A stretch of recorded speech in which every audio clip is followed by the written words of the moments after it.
Bitta shu suvni deb kelin salom qilish shartmikan deyman. Erkak kishini boshi faqat joynamozga egilish kerak-da, ayniqsa mo'min musulmondiki. Xo'sh, gapiradigan gapim, bu import bo'lgandan keyin tabiiyki narxi oshadi.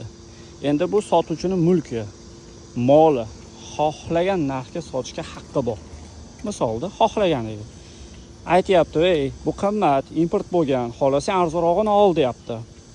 To'g'rimi? Lekin u sotuvchi bilan tortishdi, videolar qilib chiqdi, videolarni ham o'chirib yubordi, uzrlar so'rab chiqdi, aybini ham tan oldi, sotuvchi haqligini ham tan oldi. Nimaga uzr so'rab chiqyapsizlar, jigarlar? Uzr so'ramanglar hayotda.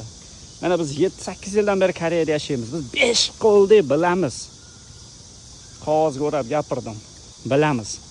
Shuning uchun uzr so'ramanglar, bu arzimaydi. Sotuvchi haq, xohlagan narxiga sotishga haqqi bor.